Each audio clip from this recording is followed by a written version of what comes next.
comment quelqu'un de relatif peut être conscient qu'il est relatif, si ce n'est à partir de quelque chose qui n'est pas relatif. Le relatif ne peut pas se reconnaître relatif. Il faut qu'il ait un point de vue absolu. Il faut que tu aies une idée de l'absolu pour que tu te rends compte que tu es relatif. La relativité de notre existence, on ne devrait pas en être conscient qu'au moment où on meurt. Mais qu'est-ce qui fait qu'on est conscient qu'on est mortel? Qu'est-ce qui fait qu'on est conscient que le monde lui-même n'est pas éternel? À partir de quoi on fonde ce point de vue? Nous n'avons pas fait l'expérience de l'éternité. Pourtant, nous avons une idée de l'éternité. Et donc, ça veut dire que l'être humain ne peut pas se positionner s'il n'a pas déjà une idée de Dieu, négative ou positive. Mais d'où vient cette idée de Dieu? C'est ce que le Coran appelle fitra. La fitra, elle est là. C'est que c'est un truc qui est en nous, qui nous a été mis là. Mais nous avons une idée d'au-delà, qui est issue de l'au-delà, qui n'est pas issue de ce monde. Sinon, on n'aurait pas conscience de l'au-delà.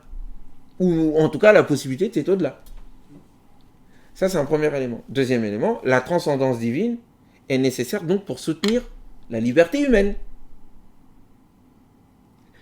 La relativité de l'homme et sa liberté ne s'oppose pas à la liberté divine absolue. La liberté divine absolue est nécessaire pour fonder la liberté humaine relative. Mais elle est relative. Si elle croit qu'elle est absolue, elle devient folle. T'es malade, frère. Ne serait-ce que t'as des limites, tu vas un jour mourir. Tu peux pas courir 1 heure de temps ou 24 heures sur 24 sans te fatiguer. Tu peux pas manger comme tu veux. À un moment donné, tu dois t'arrêter. Tu peux pas ne pas manger non plus parce qu'à un moment... Donc tu as tes propres limites. Le fait de croire que tu es illimité, c'est une preuve de folie.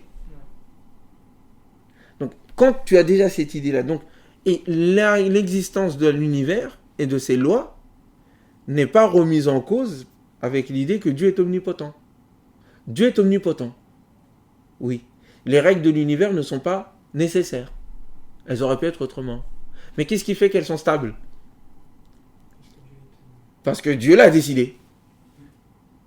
Que la permanence des règles de l'univers n'est pas remise en cause avec l'omnipotence divine. Dieu est omnipotent, mais il a décidé librement que les règles de l'univers resteraient telles qu'elles sont. Donc il ne faut pas parler de nécessité ici, il faut juste parler d'habitude, dirait Al-Ghazali. C'est l'habitude. Nous avons l'habitude de voir que le feu brûle le coton. Mais ce n'est pas nécessaire. Ce n'est pas obligé de toute éternité. C'était comme ça s'imposait à Dieu que le feu brûle le coton. Non. Il continue à le brûler parce que c'est permanent et Dieu a décidé que ce sera comme ça tout le temps. Mais s'il décide d'enlever la règle, il va l'enlever.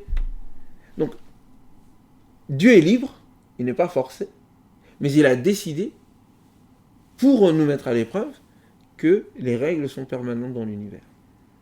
Voilà. Donc là, on se retrouve dans une situation où l'omnipotence divine est préservée, la liberté de l'homme est préservée, la permanence de l'univers est préservée, la capacité de l'être humain à comprendre l'univers est préservée, mais cette compréhension de l'univers est limitée, n'est pas absolue. Donc c'est tout ça qui fera qu'à un moment donné, tu n'opposes plus les sources. Tu n'opposes plus la révélation à la raison. Si la raison est raisonnable, elle doit se dire que il y a des réalités qui me sont supérieures, auxquelles je n'ai pas accès, et que la révélation est censée me donner des informations. Mais ce ne sont pas des éléments de science, ce sont des éléments de foi. C'est tout. Par contre, moi, raison, je dois quand même avoir pour critère que les éléments de foi qui me sont donnés n'aillent pas à la rencontre de mes règles. C'est-à-dire, si les éléments de foi me disent qu'une personne peut être à 3 endroits en même temps, ça c'est le signe que le gars c'est un imposteur.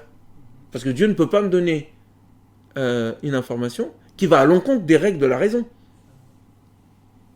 qu'il m'a donné. Ça c'est le signal qui me permet de jauger et de voir qui est vrai ou faux. Mais s'il me dit qu'il y a un paradis, et qu'il y a des gens qui ont des ailes, et qu'il y a un enfer, et que les gens vivent éternellement en fonction de ce qu'ils ont fait ou pas, etc., il n'y a rien qui contredit la raison ici. Donc c'est un élément de foi, que la raison ne peut pas dire c'est vrai, ne peut pas dire c'est faux. Est-ce que tu comprends?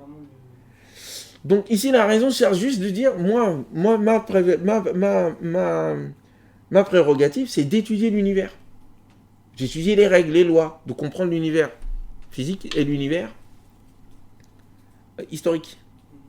Ça, c'est ma prérogative scientifique. Et les éléments de foi et de la religion ne sont pas des éléments de science.